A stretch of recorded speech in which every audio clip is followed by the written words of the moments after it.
Olá, boa tarde. Obrigado por participar da nossa reunião virtual para a apresentação dos resultados do terceiro trimestre de 2024. Esse evento está sendo gravado e conta com tradução simultânea para o inglês. To listen to the audio in English, please click on the interpretation button. O evento será dividido em duas partes. Primeiro, o nosso CEO, André Haui, e o nosso CFO, Rafael Sperendio, farão uma apresentação com os detalhes do resultado. Em seguida, abriremos para uma sessão de perguntas e respostas.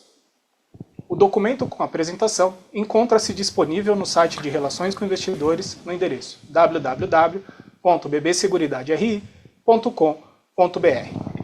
Quem desejar enviar perguntas durante a apresentação, basta clicar no botão Q&A que está na parte inferior da sua tela.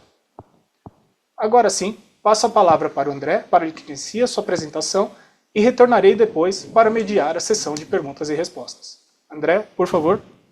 Obrigado, Felipe. Vou fazer de pé. Boa tarde, meus amigos e minhas amigas. Com uma grande satisfação que eu trago aqui para vocês os resultados da BB Seguridade, no acumulado dos últimos 9 meses. Mas antes de seguir adiante, eu gostaria de agradecer, aos nossos colaboradores, aos nossos acionistas, aos nossos clientes, por todo o empenho, todo o apoio nesses últimos meses, e seguimos em frente. Por favor. Bom, como já foi divulgado, gostaria de trazer aqui que o nosso lucro líquido acumulado nos últimos 9 meses foi ao redor de 6,4 bilhões, um crescimento de 9,7% ano contra ano.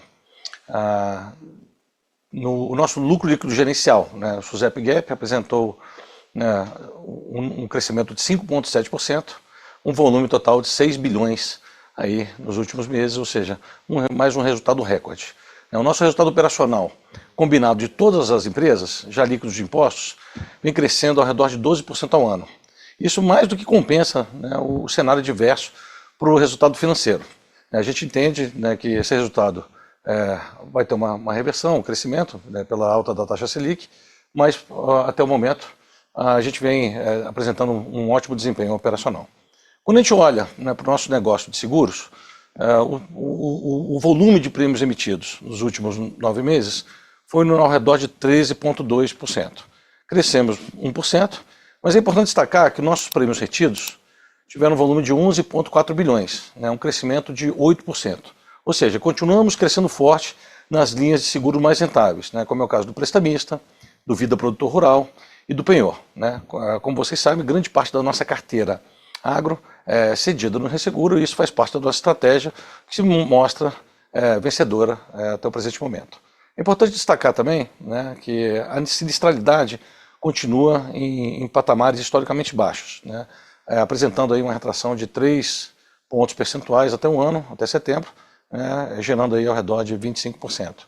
Importante também destacar que a contribuição das parcerias para o resultado da BB Seguridade cresceu mais de 14% no período, apresentando aí um volume de 167 milhões de reais.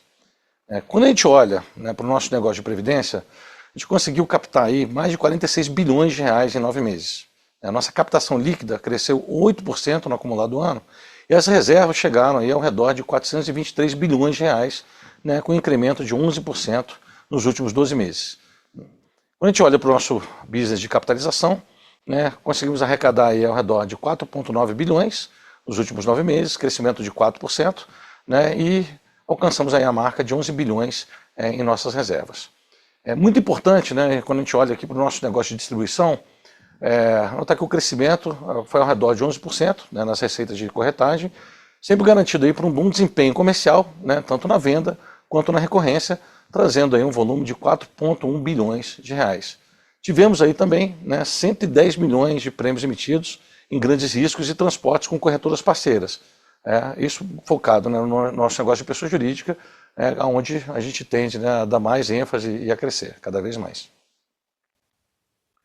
Bom, como um dos pilares da nossa estratégia é ter a experiência do cliente no centro e inovar, é importante mostrar que o NPS se mantém na zona de qualidade geral, crescendo aí 3,4 pontos ano contra ano, né?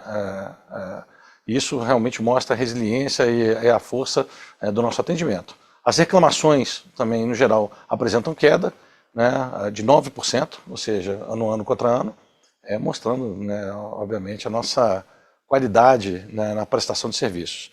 E importante destacar também a redução do churn de 15,2%, né, mostrando que o cliente, né, continua com a gente, que a gente tem feito aí um bom trabalho. Quando a gente olha, né, para a nossa estratégia junto ao cliente super protegido, que é aquele cliente que tem 4 ou mais produtos selecionados dentro da nossa carteira, do nosso portfólio, né, houve um crescimento, né, substancial de 9,5% nessa base, e esses clientes apresentaram também, né, uma grande melhoria, né, no NPS de atendimento em 9,3 pontos. Bom, é importante destacar e olhar aqui também, né, para as inovações que a BB Seguros como grupo traz. Né, nesses últimos meses a gente conseguiu lançar, né, aí o seguro floresta de preservação, né, para aqueles produtores rurais ou para aqueles para quem possui terras, né, onde tem áreas de preservação ambiental, né, um seguro muito importante. Por quê? Porque permite que né, as empresas e pessoas possam proteger, né, esses biomas, né, dentro de diversas partes do nosso país, né, através da contratação desse seguro, né, principalmente no momento, né, que a gente viu de queimadas, né, e eventos extraordinários, eventos da natureza. Né, então a gente mostra aí nosso compromisso, né, com a sustentabilidade, com o meio ambiente. Conseguimos também aí evoluir no seguro agrícola Pronaf, ou seja, para o pequeno agricultor em culturas, né, como cana-de-açúcar, arroz, soja e café. Lançamos, né, sempre olhando, né, para a democratização do acesso, né, ao mercado de proteção, lançamos aí o seguro para máquinas e equipamentos não financiados, ou seja, com foco, né, aí na pessoa jurídica, né, não necessariamente para quem toma crédito. Então isso também vai melhorar, né, obviamente, o acesso ao nosso portfólio, ampliar, né, as nossas receitas. Conseguimos ampliar o acesso da venda do seguro proteção pessoal, né, que além do canal digital, agora também está disponível na rede de agência BB, ou seja, com foco em nichos diferenciados. Né, e realizamos aí, né, nos últimos 9 meses, né, mais de 368 milhões de investimentos em tecnologia, sendo nos últimos, né, 3 meses aí do ano, ao redor de 119 milhões, né, sempre focados em transformação digital e maturidade analítica. Com isso, eu gostaria de agradecer mais uma vez o empenho do nosso time, agradecer a confiança dos nossos acionistas, agradecer ao Banco do Brasil, nosso acionista controlador, né, e nos colocar aqui à disposição da sociedade, né, para que a gente possa continuar crescendo a cultura de proteção no país. Dito isso, muito obrigado. Eu passo a palavra agora para o Rafael, nosso CFO, que vai entrar em detalhes aí dos nossos resultados. Obrigado, André. Bom, passando aqui para a página 5, vou começar a entrar no detalhamento do nosso resultado do terceiro TRI, do acumulado dos 9 primeiros meses. Então, ali como o André já antecipou, né, os números que eu vou trazer aqui, sempre no conceito que a gente chama gerencial ajustado, que desconsidera os efeitos da nova norma contábil do IFRS 17, tá? Ainda a gente continua na mesma situação, onde a nova norma ainda não foi recepcionada pela SUSEP, então boa parte aqui, ou a totalidade, né, vamos chamar assim, do nosso fluxo de dividendos para acionista ainda continua vinculado na norma contábil anterior, no IFRS 4. Tá? Então, focando aqui no conceito, né, que a gente vinha reportando até 2023 e passamos a reportar em bases gerenciais agora, o nosso lucro aqui no conceito no trimestre, né, no terceiro trimestre, a gente entregou aqui 2,3 bilhões de reais de lucro, um crescimento de 10% ano contra ano. Se a gente olhar ali nas barrinhas cor-de-rosa, a gente faz aquele ajuste já usual, né, onde a gente segrega aquele efeito do descasamento temporal da atualização do IGPM nos planos de benefício definido, né, onde existe um mês de defasagem nessa atualização, é um efeito neutro no tempo, soma zero, mas que gera volatilidade quando a gente compara períodos mais curtos. Né. No ano passado, o resultado do terceiro TRI acabou sendo muito beneficiado por esse efeito, né, essa defasagem agregou ali 146 milhões no resultado do terceiro TRI do ano passado. Nesse ano foi inverso, nesse ano ele tirou 11 milhões. Então, se olhar em bases normalizadas, né, esse crescimento de 10% que a gente reportou teria sido ainda maior, né, normalizado um crescimento de 19%, que é um crescimento bastante satisfatório do resultado, dadas as condições que a gente tem enfrentado, né, as adversidades, em especial no resultado financeiro. Né. No acumulado ali, como falei, já um período mais longo, esse efeito do descasamento ele já fica aí irrelevante, né? Um crescimento de quase 6% do nosso lucro, atingindo aí quase 6 bilhões de reais nos 9 primeiros meses. O crescimento aqui, tanto no TRI ano contra ano, né, como no acumulado, ele veio da operação totalmente, aqui mais do que compensando a queda que a gente teve no resultado financeiro, esperado, a gente já vem anunciando. A questão, a gente até ficou surpreso aqui no quanto que a gente conseguiu compensar, né, dessa queda com um aumento de volume nessa gestão, mas algo que a gente não esperava nesse exercício e tem acontecido, né, e impactado o resultado financeiro de forma significativa, uma abertura considerável na estrutura termos de taxa de juros que gerou um volume considerável aqui de marcação ao mercado negativa nos nossos títulos, principalmente vinculados à inflação, lá na Brasilprev, justamente para garantir os planos de benefícios definidos.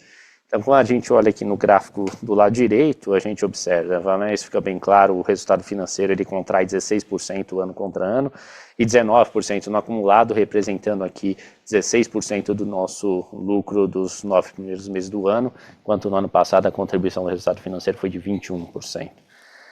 Na próxima página, trago um detalhamento aqui do lucro líquido no acumulado dos 9 primeiros meses do ano, segregado entre os principais componentes e os principais fatores ali que influenciaram na variação em relação aos 9 primeiros meses do ano passado. Então a gente tem aqui, né, o operacional agregou 544 milhões de reais para o nosso resultado, enquanto o financeiro consumiu 222 milhões. Né? Então, aqui eu acabei de mencionar, todo o crescimento vem da operação, uma parte dele acaba sendo consumida ali pela queda do financeiro.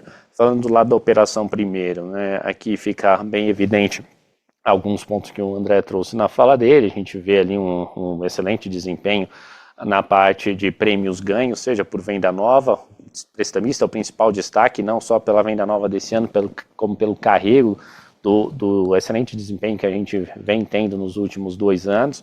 Isso ajuda também ali essa superação, né, esse crescimento na receita de corretagem, que aí, além de o crescimento de venda nova, o carrego de vendas passadas, a gente tem também o componente de mix colaborando bastante, né? Então todas as operações elas tiveram uma composição, né, no faturamento, uma maior corretagem, né? Ou seja, mais concentrada em produtos ou modalidades de pagamento que tem um percentual maior de corretagem. Isso ajudou aqui, a receita de corretagem agregou 238 milhões de reais já depois de imposto para o nosso resultado.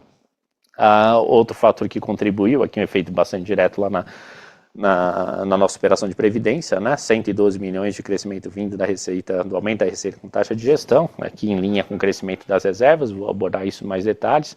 Outro fator extremamente relevante, tem ajudado bastante o resultado desse ano, a redução da sinistralidade, né? Então 177 milhões vindo da redução da sinistralidade, o destaque principalmente ali no segmento de rural. E aí, por fim, nas últimas 2 barrinhas ali, uma parte desse ganho fica consumida ali pelo aumento de despesas ou por conta da própria efeito de neutralização ali, né, desse aumento de comissionamento. Uma parte beneficia a corretora, por outro lado prejudica um pouco na seguradora, mas o efeito composto, né, sempre positivo para o conglomerado, mas a gente tem participação nas 2 pontas. O financeiro ali, como eu falei, né, ali o primeiro componente, a gente praticamente compensa a queda da Selic com o aumento de volume médio de aplicações, e também ali tem o componente de redução das despesas financeiras, né, isso em especial ali na Brasilcap com um passivo vinculado a TR, né, redução de Selic impacta diretamente na redução de TR, então isso ajudou, né.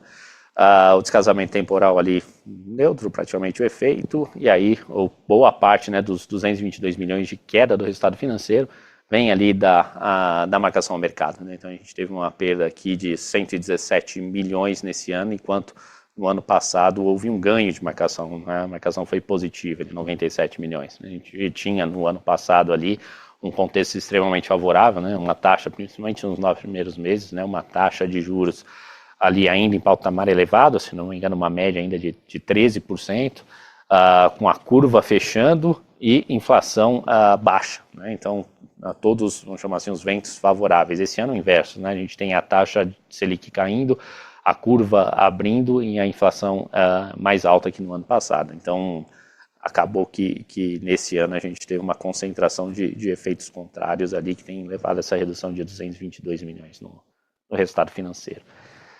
Na próxima página aqui a gente entra no detalhe, né, operação a operação. Então, observamos aqui no canto superior esquerdo, né, no gráfico de prêmios emitidos, no terceiro trimestre, uma contração de 5%, ano contra ano, nas barras azuis claras. Se a gente olhar no gráfico ao lado, as mesmas barras azuis claras, a gente vê que boa parte dessa queda de 5% do prêmio emitido vem do segmento de rural, que tem representado aqui metade praticamente dos prêmios emitidos, principalmente ali no segmento de agrícola. O agrícola ali teve uma retração aqui de 32% ano contra ano aqui no terceiro trimestre.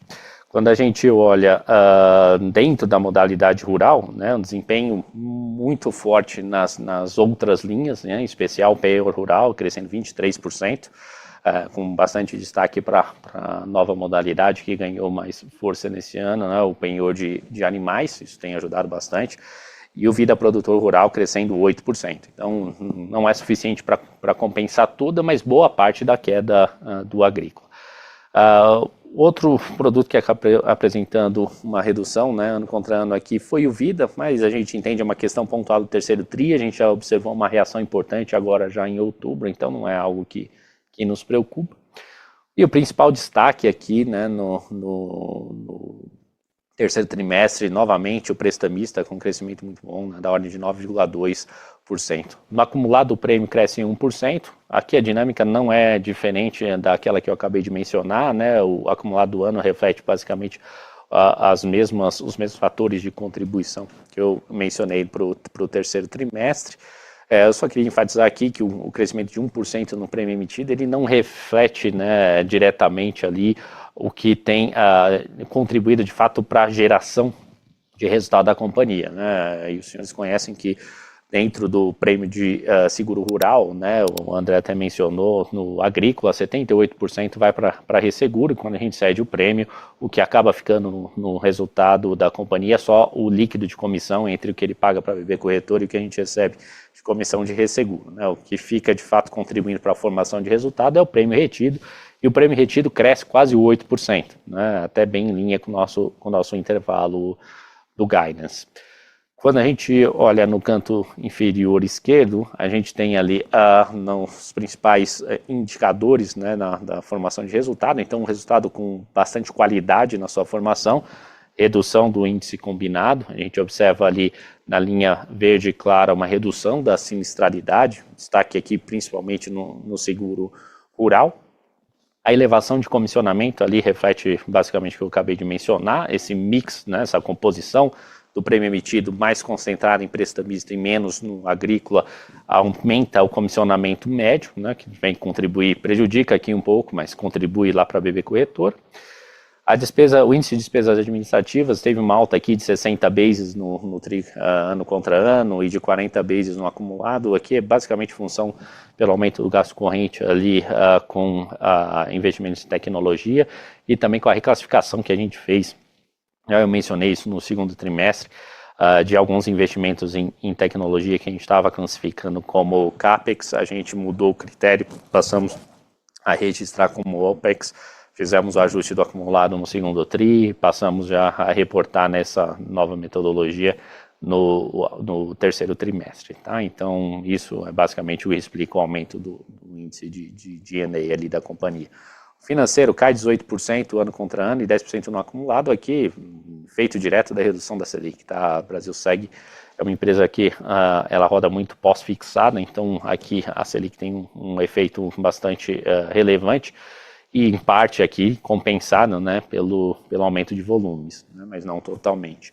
E aí, por fim, né, o lucro cresce 13% ano contra ano e 9% no acumulado, com crescimento do prêmio ganho, né, o crescimento de prêmio ganho no terceiro TRI, ele foi da ordem de 7%, no 9M24 já batendo 9%, né, 7% no terceiro TRI, 9% no acumulado, melhora do índice combinado, né, com a redução da sinistralidade que eu acabei de mencionar, que é o principal efeito.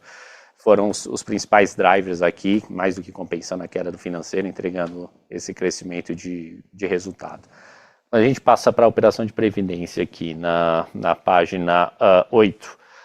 A captação ela ficou praticamente estável ano contra ano e crescendo 5% no acumulado, né? Quando a gente olha no terceiro TRI, a gente observa uma queda da captação líquida, né? Essa queda na captação líquida ela veio pelo aumento de resgates, e aqui é basicamente o efeito, né, da volatilidade que a gente tem observado na estrutura a termo de taxa de juros. O cliente é extremamente avesso a risco. Normalmente, quando isso acontece, a gente chega nesse período de volatilidade, normalmente os resgates aumentam. Tá? Então, foi um efeito aqui bastante concentrado no terceiro TRI, mas que no acumulado esse efeito fica mais diluído. Né? A gente observa que o crescimento de 5% ano contra ano da captação no acumulado, ele reflete em 8% de crescimento da captação líquida por conta da queda aqui de 70 bases no índice de resgates. Reservas crescendo 11%, né, nos 12 meses, chegando ali a 423 bilhões de reais.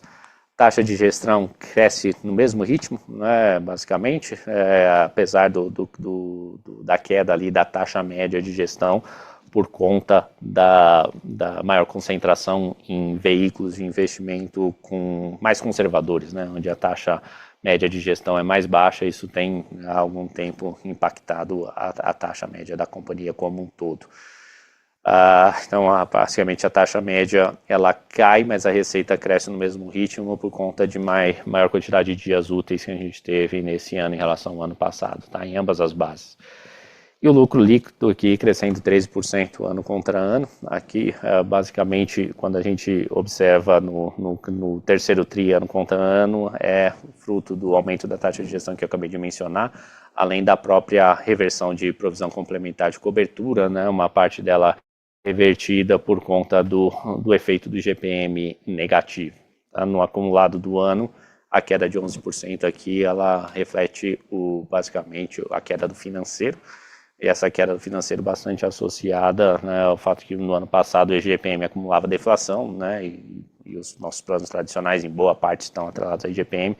Esse ano não, esse ano já acumula inflação, né, no período de 9 meses acumulados. Isso aumentou aqui a nossa despesa financeira, puxando o lucro para baixo. Tá? Na operação de capitalização, arrecadação de 6% de crescimento, terceiro TRI, ano contra ano, 4% no acumulado. Reservas estáveis, sorteios ali crescendo 28% ano contra ano, retração de 9% acumulado aqui, função da composição da arrecadação mais concentrada em títulos mais curtos, então a gente tem menos espaço para pagar sorteio, mas ainda assim um volume relevante, né, 43 milhões de prêmios distribuídos nos 9 primeiros meses do ano. Resultado financeiro, ele cai 8% ano contra ano no terceiro TRI, por conta dessa compressão de margem financeira ali, observa uma compressão de 60 basis points. No acumulado do ano, acaba que a compressão de margem ela é menor, né, de 10 basis points, mas que ela vem ali totalmente compensada pelo aumento de volume, e o resultado financeiro até cresce 8% em relação ao mesmo período de 2023.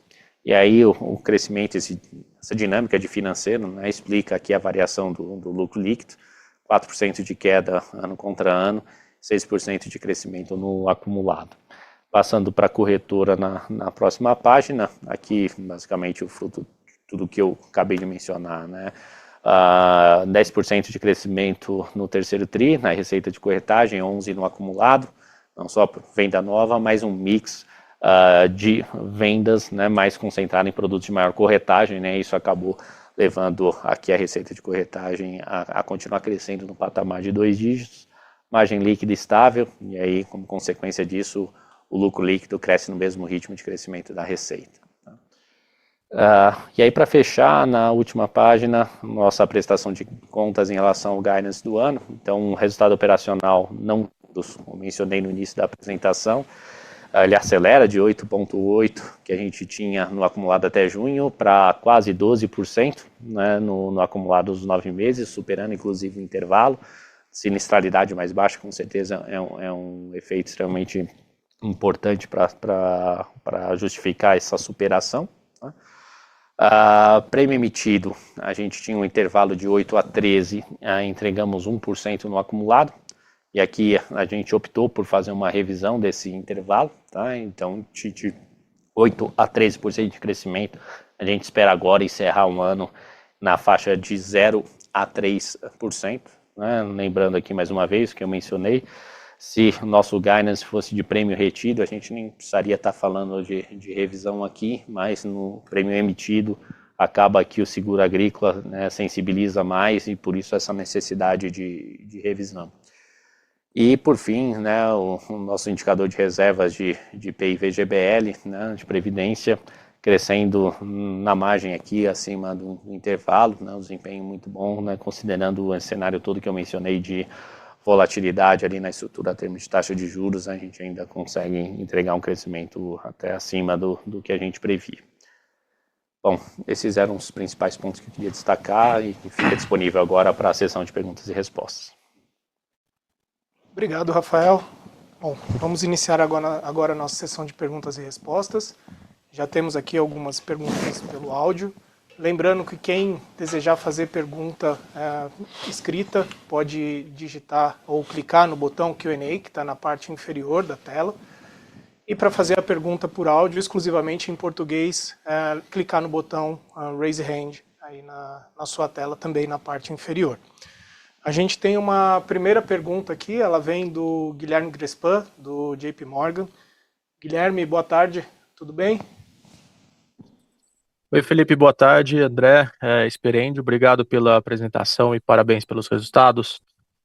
Queria focar minha pergunta mais na parte de vida e prestamista, olhando mais médio prazo. O Sperendio até comentou durante a apresentação que vida deu uma recuperada em outubro, mas eu queria pensar mais assim, em um horizonte de talvez 12, 18 meses daqui para frente no top line desses dois produtos. Então, em vida, eu queria explorar com vocês.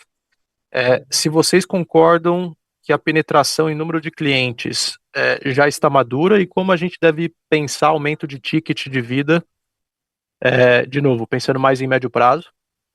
E dentro de prestamista, eu queria só um recap, talvez até o Sperendio vai saber falar melhor, em que produto de crédito é dividido hoje o cross-selling do prestamista. Então, eu acho que os dois principais hoje em dia é consignado e capital de giro, mas se você puder dar só um breakdown mais ou menos, X% das vendas estão nesse produto, Y estão nessa, só para a gente ter uma ideia como que isso vai correlacionar com o apetite de originação de crédito no banco. Obrigado. Obrigado, Grespan, pela pergunta. Eu vou começar aí, André, se ficar à vontade, se quiser complementar, sobre as linhas de crédito, tá? Em linhas gerais, 80% mais ou menos do prêmio hoje está na pessoa física, 20% na pessoa jurídica. Pessoa jurídica, basicamente, em linha de capital de giro, e aqui eu estou falando de pequenas e médias empresas, tá? Na pessoa física, a gente tem praticamente para todas as linhas, a exceção de cartão de crédito e cheque especial. Nas outras linhas, praticamente todas estão habilitadas a ter o prestamista, só que boa parte disso, né, grande parte, eu diria, extremamente relevante, quase que tudo, vem do consignado, tá? Consignado e crédito pessoal. Então, essa seria a composição, tá?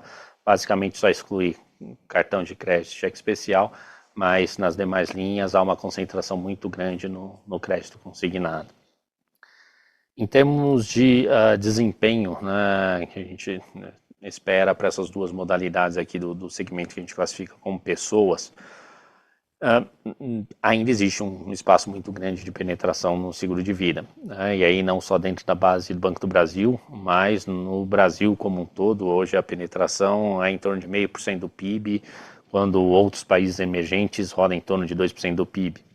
Então, tem sim espaço.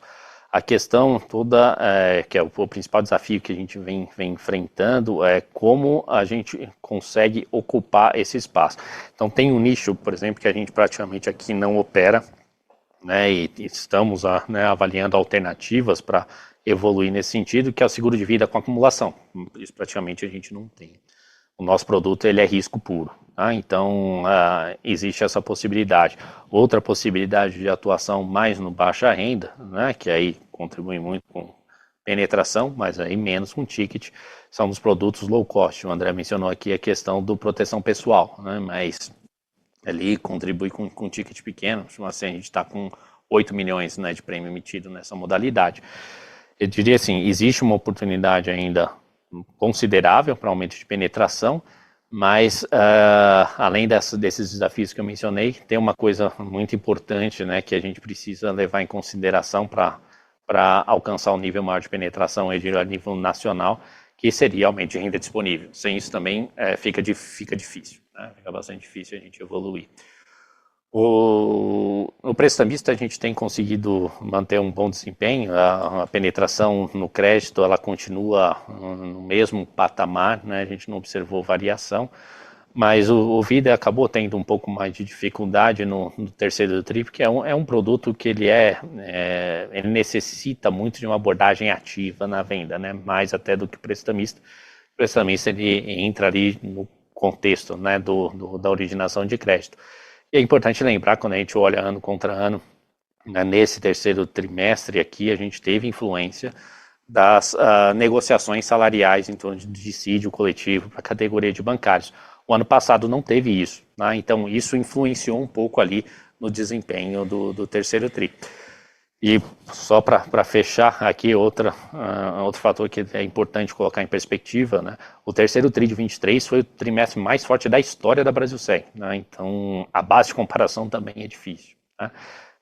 E aí, como eu falei, né, no quarto TRI a gente já observa, já num ambiente normal de geração de negócios, uma recuperação do Vida, tá? É isso que a gente tem observado já em outubro, tá? Espera que continue assim ao longo do quarto trimestre.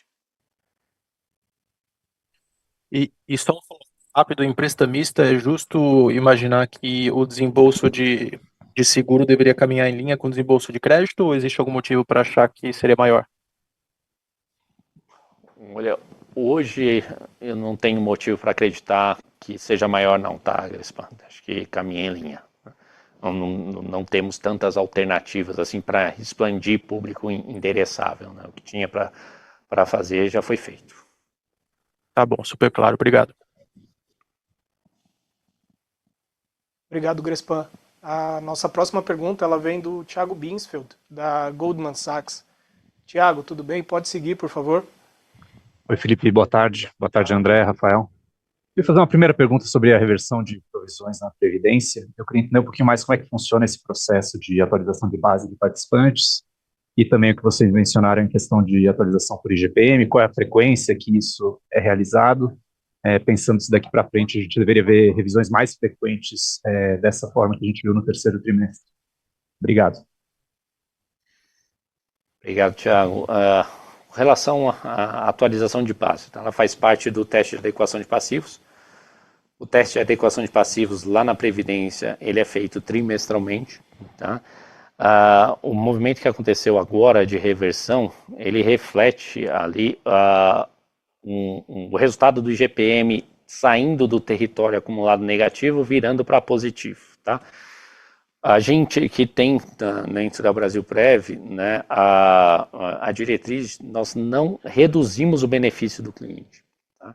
Então, quando o IGPM ele acumula, né, um índice negativo, a gente acaba não repassando esse índice negativo para o benefício do cliente.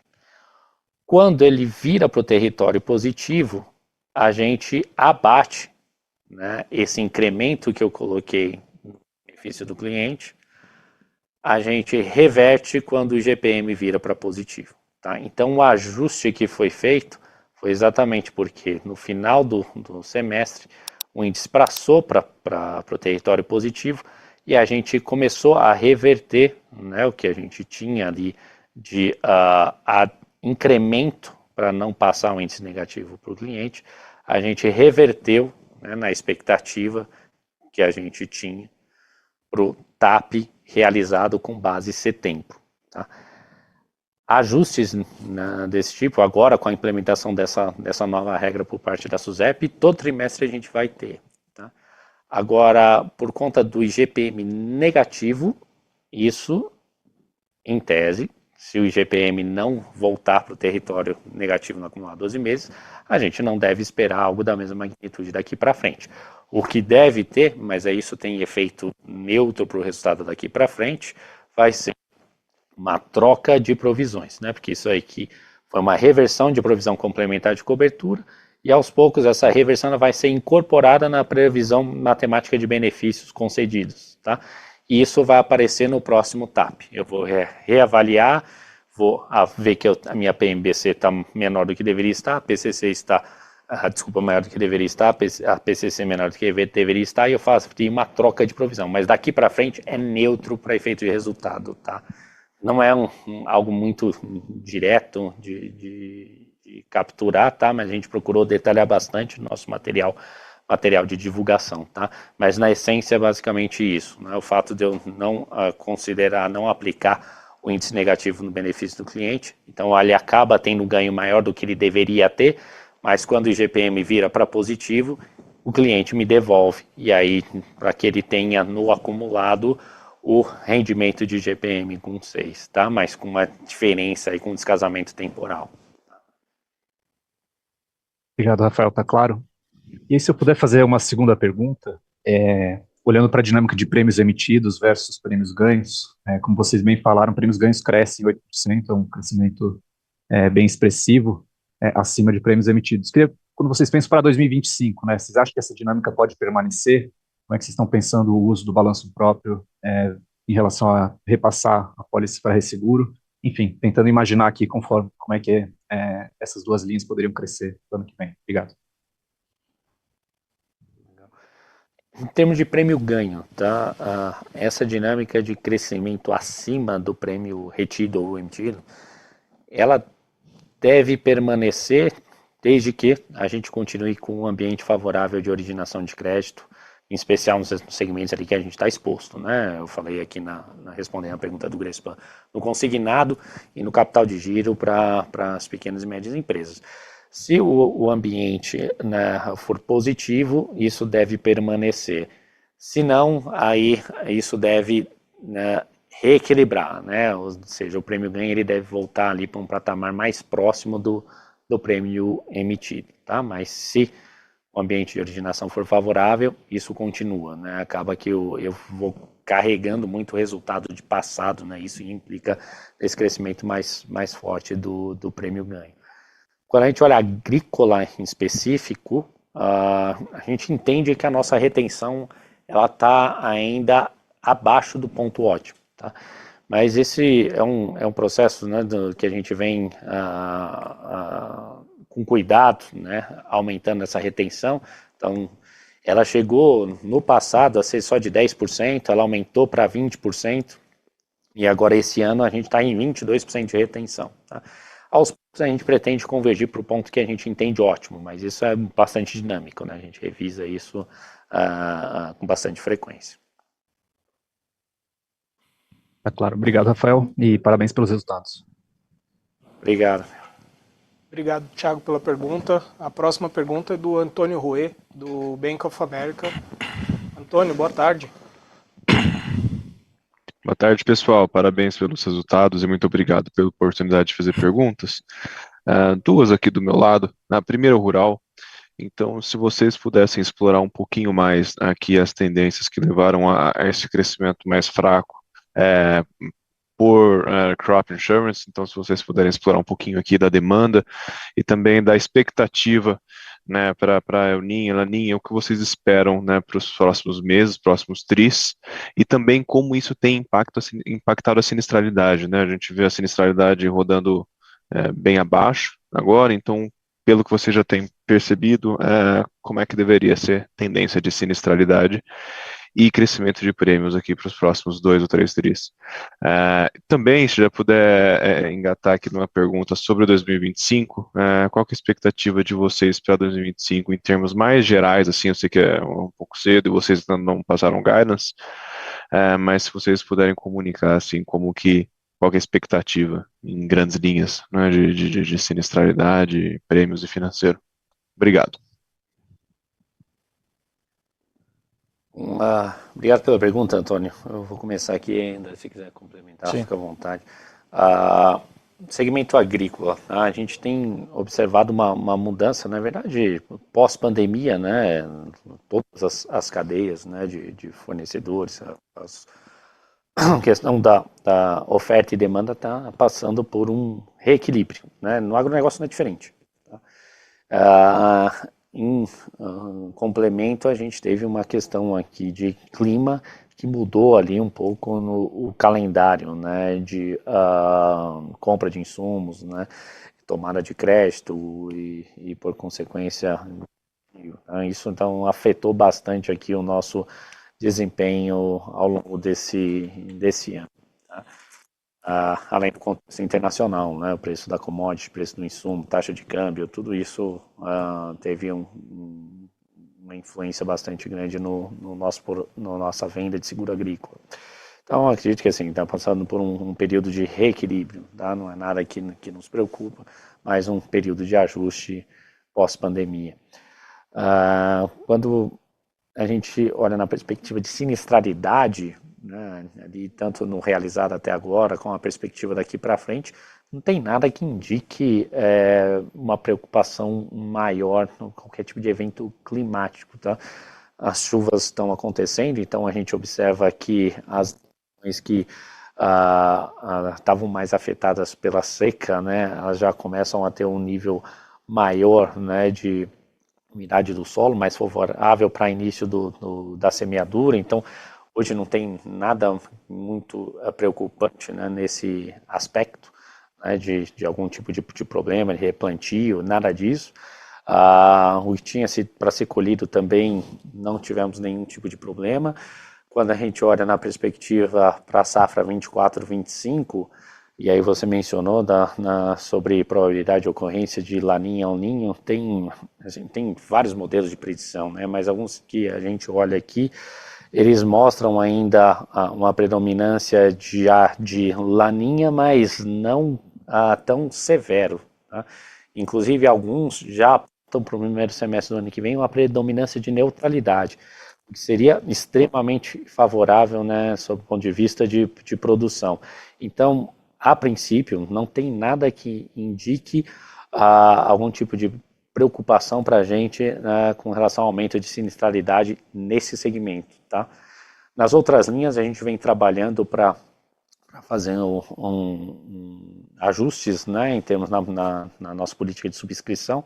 Tem surtido efeito. Tá? O principal, eu acabei de mencionar, é o agrícola que gera maior volatilidade, mas no residencial a gente implantou um programa bastante robusto ali de redução da sinistralidade. Isso já está trazendo resultado ao longo desse ano. E a gente está atuando também no prestamista para trazer a sinistralidade para um patamar mais baixo. Né? O patamar atual não é o patamar que a gente está satisfeito, né? Então, no agregado de hoje a gente está com a perspectiva de sinistralidade bastante positiva para 2020. A principal incógnita, assim, vai depender do contexto econômico e de como que a gente vai bem sucedido a gente vai ser na colocação dos nossos produtos, em especial aqueles que têm a vinculação direta com crédito, tá? Então ainda cedo para a gente fazer essa estimativa agora. Mas por outro lado, algo que a gente tem um pouco mais de conforto em dizer, a grande preocupação que a gente tinha para 2024, que era o resultado financeiro, para 2025 não se repete, né? A gente está vendo a perspectiva da Selic continuar subindo, pelo menos até o final do ano. Aí para o ano que vem a gente potencialmente deve rodar com uma taxa mais baixa. E talvez, né, sem tanta volatilidade na curva de juros, o que deve contribuir também para um resultado financeiro e manter a companhia nessa tendência de crescimento no bottom line, tá? Mas para trazer alguma estimativa agora ainda é bastante cedo. Não, já ajuda bastante. Ótimo, obrigado.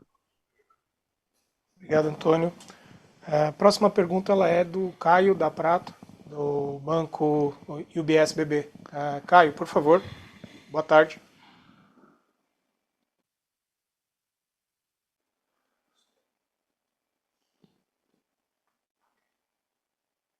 Caio, nos escuta? Me escutam? Agora sim. Agora sim. Foi? Oi, Oi, tá pessoal. ouvindo? Desculpa.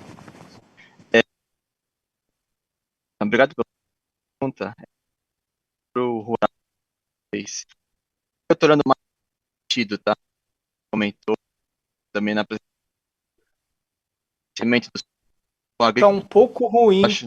Não sei se a internet está oscilando, mas está cortando um pouco o áudio.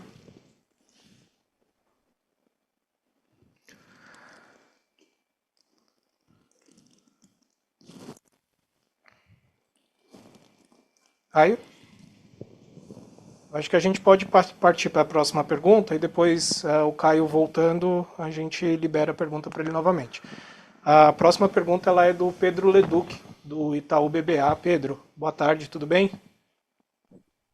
Boa tarde a todos, obrigado pela pergunta e parabéns a todo o time aí pelos resultados. Pergunta também um pouquinho mais prospectiva, né? Este atraso de plantio que a gente teve, obviamente levou a um atraso de contratação de crédito, que por sua vez de prêmios, né? Contratação de seguro. Como vocês revisaram o guidance para baixo, não parece que foi só um deslocamento, né? Parece que não vai ter tudo no quarto tri que faltou nesse terceiro. E aí pegar um pouquinho de vocês a visão, né, por penetração de seguro dentro do crédito, se teve a ver com o preço cobrado, se isso pode ser reajustado. Também já jogando no bolo todo, custo de resseguro, como vocês estão vendo isso para esse próximo ciclo agora. Querendo entender como talvez existe algum caminho da gente aumentar a penetração do crédito agro, seja via preço, seja repassando um menor custo de resseguro, se não foi realmente só um deslocamento, se teve alguma desistência de fato de contratar seguro, menor propensão a esse ciclo agora, principalmente no rural. Obrigado. Bom, Pedro, obrigado pela pergunta. A gente avalia aqui a nossa penetração no crédito, né, dentro do ambiente aqui do Banco do Brasil. Não houve mudança, tá? O índice continua estável, tá? Então, não respondendo diretamente o que você mencionou na parte final da sua pergunta, né? Se teve uma desistência da contratação de seguro. Não teve, tá? A penetração continua a mesma. Em termos de condições para ressegura, a gente conseguiu para essa safra aqui uma condição bem mais favorável que a última, tá? Então não tem impactado. A nossa perspectiva é de que a condição, inclusive, melhore, né? Eu mencionei aqui na pergunta do Antônio a respeito de probabilidade de ocorrência de algum evento climático mais severo, né? Em especial aqui Laninha, que era o efeito que vinha ganhando força. Então, a princípio, nada que nos preocupe, né? Então, ele está predominando agora, mas uma probabilidade, uma intensidade baixa. Alguns modelos, eles inclusive indicam para predominância de neutralidade para o primeiro semestre do ano que vem. Isso deve refletir até numa sinistralidade até potencialmente no mesmo patamar, ou se tiver alguma variação desse patamar, que ela seja baixa, tá? Nada muito relevante. Então, a nossa perspectiva é até de conseguir uma condição ainda melhor. Em termos de preço, essa é uma preocupação constante. A gente observa que hoje a penetração de seguro agrícola na área plantada, né, brasileira, ela ainda é muito baixa comparada com outros mercados desenvolvidos, e aqui em especial nos Estados Unidos. Estou falando um número mais ou menos da ordem de 10% aqui, comparado com 80%. Falta precisão aqui, mas ordem de grandeza é essa, tá? E aí, claramente, a gente tem um trabalho ainda a ser feito, né, no desenvolvimento de produtos, especialmente para áreas de menor risco, né? O nosso produto ele atende bem em áreas de maior risco, mas não tem tanto apelo para áreas de menor risco, e isso é um desafio muito grande que a gente tem aqui dentro para aumentar a penetração aqui no território nacional. Tá? Excelente, muito obrigado. Obrigado, Thiago. A próxima pergunta, ela é do Daniel Vaz, do Banco Safra. Daniel, por favor, pode seguir. Obrigado, boa tarde, Felipe. Obrigado pela pergunta. Boa tarde, André Esperendi. Parabéns pelos resultados. Eu queria voltar um pouco no ponto do rural. A gente vê uma aceleração da semeadura nas regiões mais centrais do Brasil, né? Assim, o sul ainda tem um certo issue com o clima, também uma ressaca dos efeitos das enchentes na parte de renegociação, de prorrogação dos créditos pegados nos planos safras passados. Você poderia olhar para esse cenário e comparar ali centro e sul e dar um panorama atual de como o produtor tem se comportado nessas regiões frente ao custeio e o seguro rural, né, o seguro agrícola principalmente. Então, o cara hoje no quarto tri, exatamente, que a gente está vendo a aceleração do plantio, ele está pegando mais o custeio já, ele já está fazendo um pouco mais de seguro agrícola concomitamente.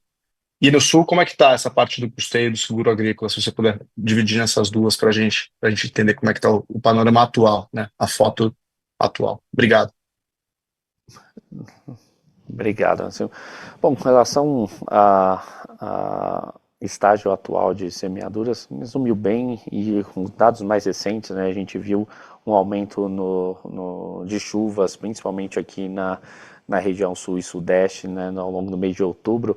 Isso acabou ajudando a avançar, né, na questão do processo de plantio, tá? Em especial de soja e milho. Bom, com relação à tomada de custeio ou contratação de seguro, a gente tem observado uma evolução em relação àquilo que a gente acompanhou ao longo do primeiro semestre. Teve sim um avanço, mas um pouco aquém daquilo que a gente esperava internamente e por isso que a gente acabou revisando o guidance, né? E aí não é só uma questão pura e simplesmente da originação, né, mas dos componentes que tem, né, ali incorporados na questão do crédito. O custeio, ele é função, e o seguro agrícola acaba seguindo isso, de diversas variáveis, né? Então, importância assegurada, se eu vou segurar faturamento, se eu vou segurar só a linha de custeio, e aí quando eu avalio na importância assegurada no custeio, eu tenho uma variável muito importante, que é a questão do preço do insumo, se o insumo diminui, se a área plantada reduz, né? O produtor deixa de investir no incremento da área plantada, isso acaba reduzindo o custeio. Faturamento, eu tenho uma influência direta de preço, então se o preço esperado do milho ou da soja se reduz, eu tenho uma redução da importância segurada e, por consequência, uma redução do prêmio de seguro agrícola. Então, são vários componentes, né, que compõem a dinâmica aqui da originação de seguro agrícola. Eu diria que a gente observou, sim, um avanço, né, com esse aumento de chuvas e o avanço ali no plantio, mas acabou vindo um pouco abaixo daquilo que a gente previa, e é por isso que a gente acabou revisando o intervalo do guidance.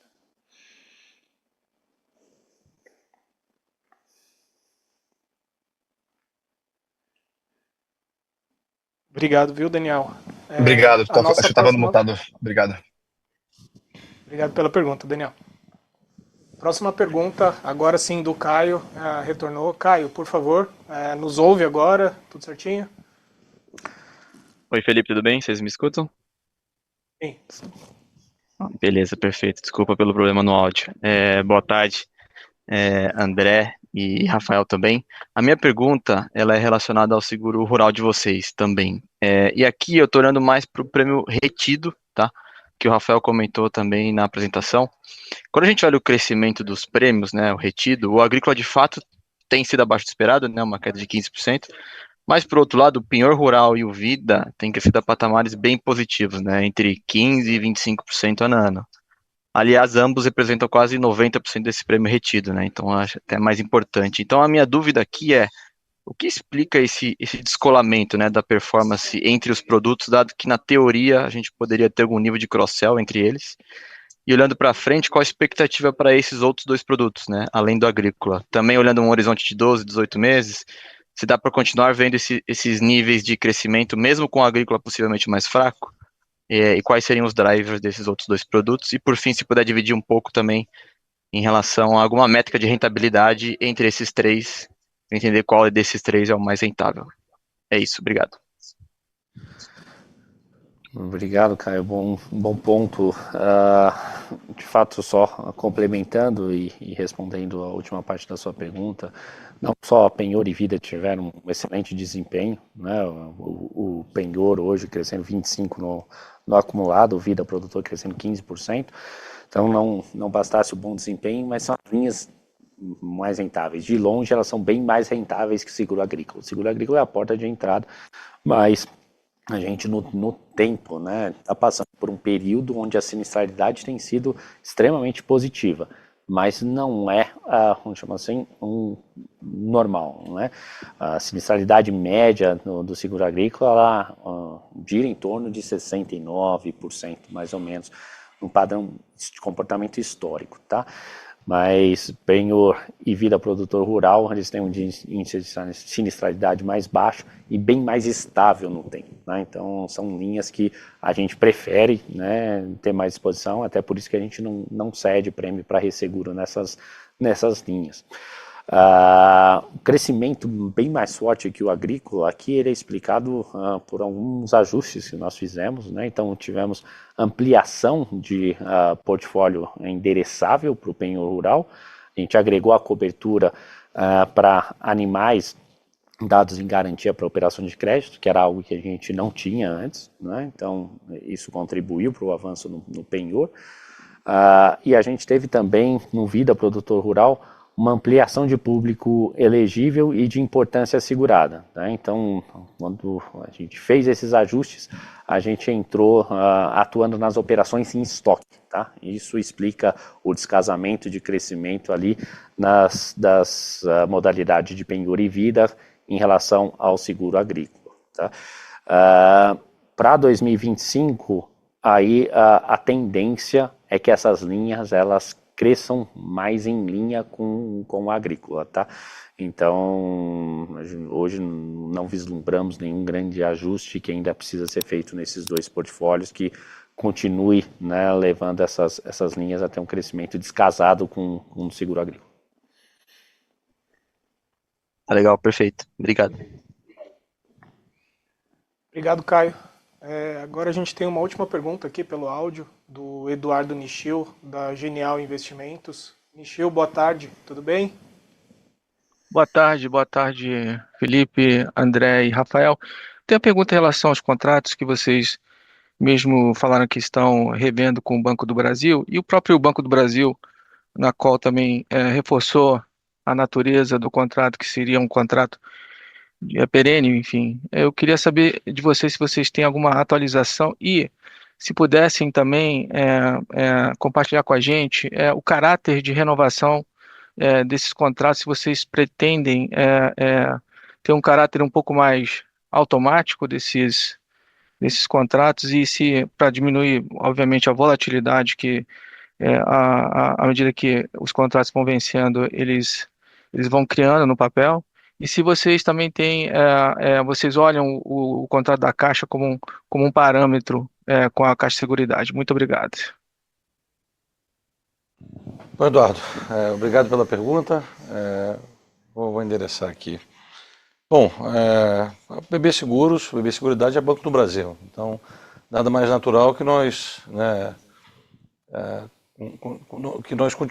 continuaremos sendo, né, a corretora e a seguradora, né, do Banco do Brasil, né? Em relação aos contratos, obviamente, a gente conversa, fala sobre isso está dentro da mesa, essa discussão, mas isso não nos preocupa, até porque, né, continuaremos existindo firmes e fortes e continuaremos crescendo. Então, para a gente é natural que essa discussão ocorra ao longo da nossa jornada e que, né, a renovação venha no momento certo, e, né, ou com mudanças e melhorias aí de parâmetros para ambas as partes, né? Então, a gente entende que hoje temos parcerias fortes, né, empresas robustas, né, e isso de fato faz parte do nosso dia a dia. Então, não é algo que, né, a gente vê, né, que o papel ele é resistente, vem crescendo, né? A gente distribuiu, né, quase 3,5 vezes de dividendos desde da abertura de capital, então, enfim, continuaremos aí. Então, para a gente é natural que essa discussão ocorra, né? O banco é o nosso controlador, enfim, estamos sempre conversando e no momento certo vamos divulgar, né, as novidades que acontecerão. Então isso é algo que está na mesa, a gente fala, né, isso não é tabu para ninguém aqui dentro, tá? Eu só não me lembro qual que é a outra parte da pergunta, Eduardo, se você puder repetir. Em relação ao modelo da Caixa. parceria, se tem algum desenho Sim, comparável com a Caixa. sim, a gente está avaliando, obviamente, né, e sempre estamos olhando para fora, né, para os modelos não somente da Caixa, mas do mercado como um todo e no mercado global, tá? Obviamente nós somos uma entidade diferente, né? Temos, né, entidades privadas embaixo, somos abertos, né? Temos um controlador, né, público, então é natural que a gente olhe, né, para todos os tipos de modelo para a gente poder entender o que funciona. Agora, no momento certo, isso vai vir à tona, ainda temos muito tempo de contrato, né, com os nossos parceiros, né, e com o banco em vigor, então o nosso foco agora é na geração de resultado, na modernização do portfólio, né, na democratização do acesso aí do mercado de proteção e acumulação, na inovação, é isso que é o nosso foco, né, gerar resultado, né, continuar, né, pagando bons dividendos para os nossos acionistas, né, e continuar crescendo e, obviamente, sempre atento aí para as novidades que são necessárias, né. O mercado ainda muito incipiente no Brasil, a gente tem bastante espaço, então essa questão dos contratos aí, ela vai ser endereçada de forma concreta na hora certa, mas, obviamente, essa discussão ocorre e está ongoing, tá?